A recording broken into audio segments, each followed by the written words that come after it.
Ang mga salita ng ating Panginoong Hesus. Lucas 11:11 hanggang 13. At aling ama sa inyo na kung humingi ang kanyang anak ng isang tinapay, ay bibigyan niya siya ng isang bato o ng isang isda kaya, at hindi isda ang ibibigay kundi isang ahas? O kung siya'y humingi ng itlog, kanyang bibigyan kaya siya ng alakdan?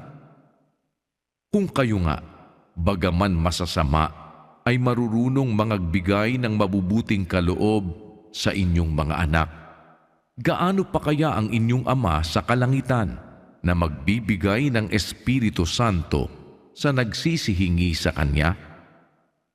Lucas 11:17 hanggang 23.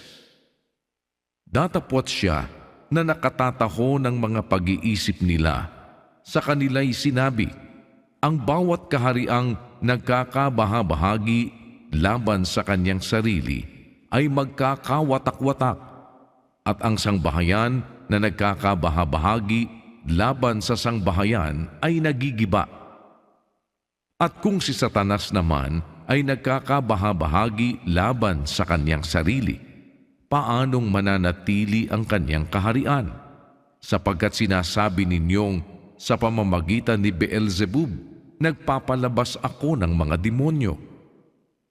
At kung nagpapalabas ako ng mga demonyo sa pamamagitan ni Beelzebub, sa pamamagitan nino sila pinalalabas ng inyong mga anak? Kaya nga, sila ang inyong magiging mga hukom. Ngunit kung sa pamamagitan ng daliri ng Diyos ay nagpapalabas ako ng mga demonyo, dumating nga sa inyo ang kaharian ng Diyos. Pagka ang lalaking malakas na nasasandatahang lubos ay nagbabantay sa kanyang sariling looban, ang kanyang mga pag-aari ay wala sa panganib.